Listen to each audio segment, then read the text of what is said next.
Hey guys, it's London, Noomstacker, and it's the day after the Meghan Markle and Prince Harry wedding, which looked rather spectacular on TV yesterday. Anyway, although I didn't get a chance to go down there, and of course my invitation was overlooked yet again.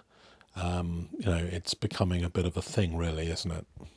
Being also snubbed terribly by Kate and William at their wedding.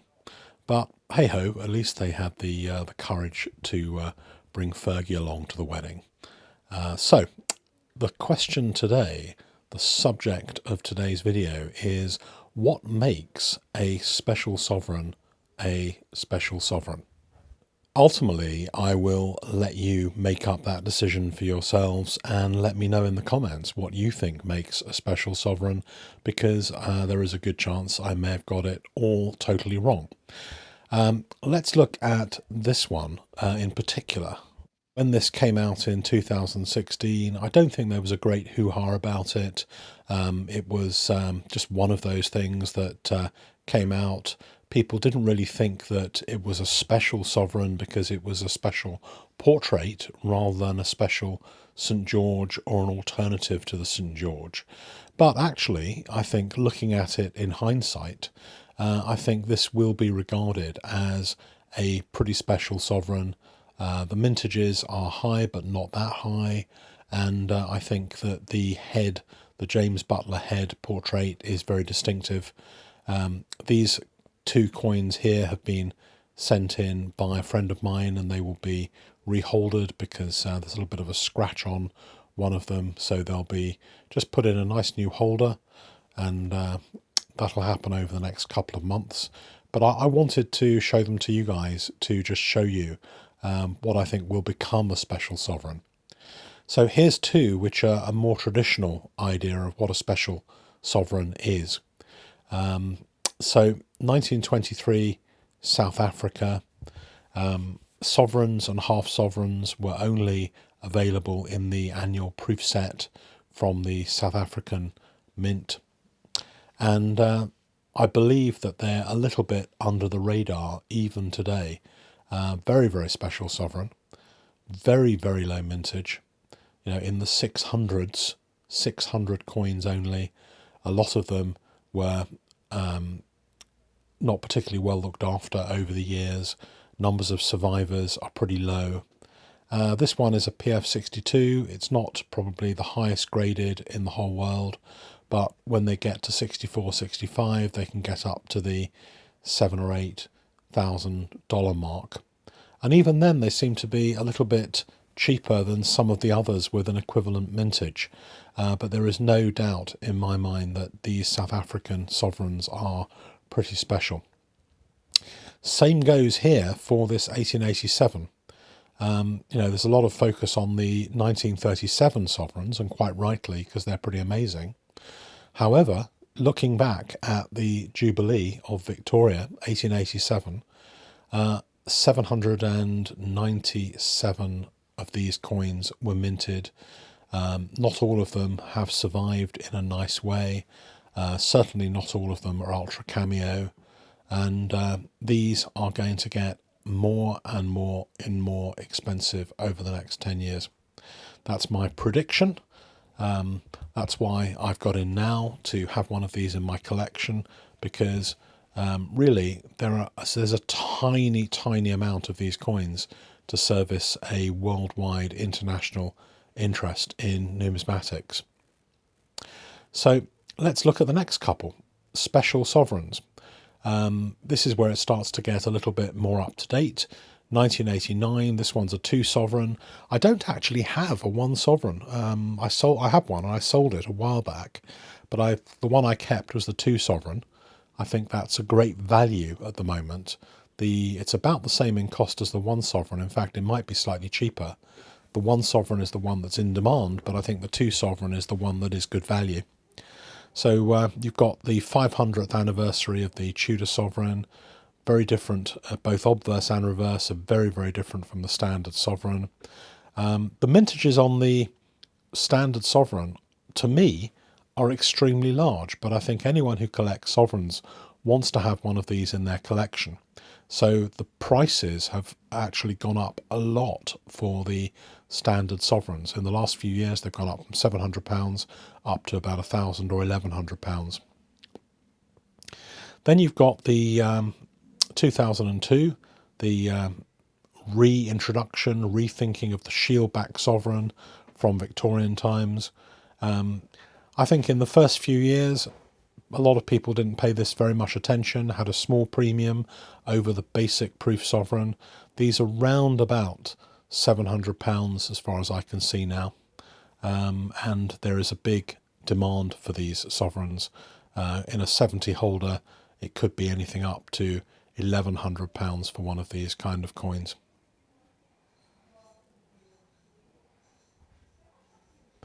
So let's have a look at another couple of special sovereigns in the collection.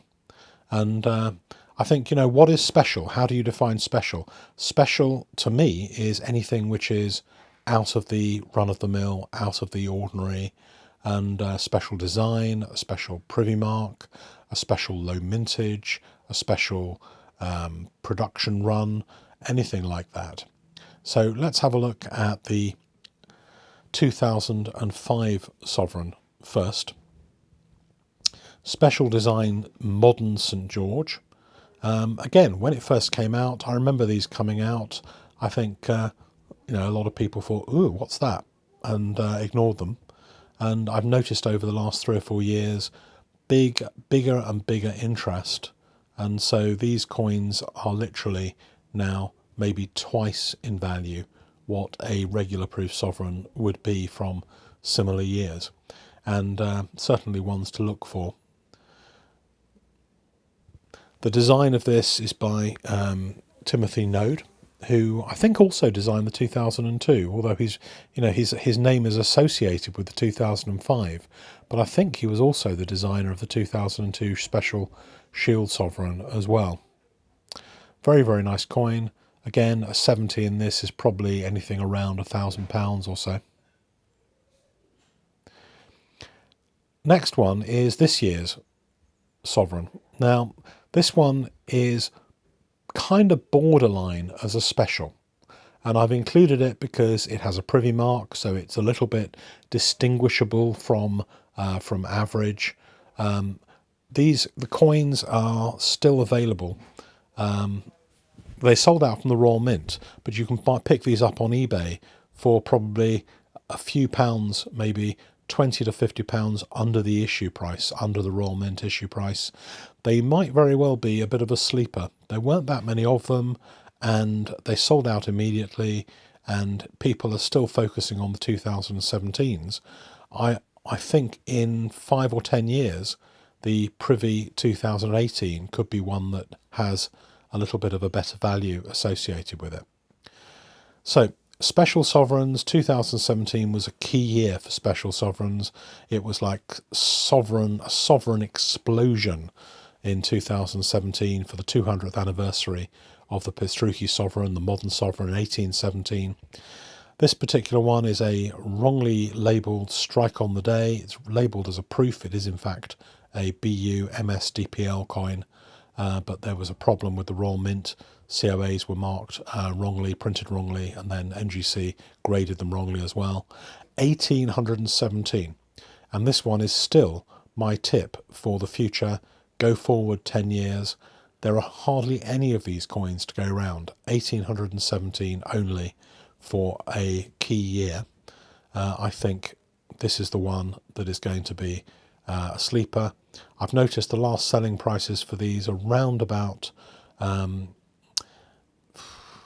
650. I saw one sell for on a forum with no costs to sell, and round about 700 to 800 at the moment on eBay for an average coin. A 70 grade coin like this from NGC would push it maybe £100 to £200 higher. Then you've got the Piedfort version, which is 3,500 mintage. Again, very low mintage, and the first Piedfort sovereign, special sovereign. I think the prices on these I don't think they will do percentage-wise as well as the strike on the day, but I think that they are retaining their premium, and that premium will grow. The more as more of these go into people's long-term collections and get forgotten about, it will become harder and harder to buy one of these Piedfort and Strike on the Day coins. Special sovereigns, India. There's a license that was issued from 2013 to 2017 to PAMP in Switzerland for production in India of a version of the British sovereign. It has a mint mark, an I mint mark, if you haven't seen these already. I don't know whether there are going to be any of these for 2018 yet. I haven't seen any for sale, and as far as I know, the license to produce them, unless it's been extended or relicensed, expired in 2017. Really nice coins, pretty low mintages, although I don't know the mintage yet for this 2017 one. Lovely kind of frosted eye mint mark to make it stand out. So this is like one of those a little bit under the radar special designs that may or may not be seen as very special in the future. Tiny bit of risk involved, but an interesting coin. The next one, and this one is 2017 Platinum Wedding Anniversary Strike on the Day coin. It was actually the same as the one earlier in the year. They produced 750 earlier in the year, 750 later in the year to make 1,500 or so. And some of these have been graded. They won't grade these at the moment unless they're in their original mint packaging, because they can't differentiate them from the first 750 that were already out at the beginning of the year. But very interesting coin. I think this is probably the only one that's graded first releases, and there are 3 or 4 others that have been graded so far where people have sent them in unopened. There might still be 1 or 2 of these at the Royal Mint website if anybody wants them, and if they want to grade them, then get them sent in without opening the original boxes. So I hope you've enjoyed this run through of what makes a sovereign special. Other people will, I'm sure, have other ideas about what makes sovereigns special or what constitutes a special sovereign. Let me know what you think of this and what you would think is a special sovereign from your collection, or what makes a sovereign special. Please, of course, like and subscribe, and let me know what you guys think of this collection.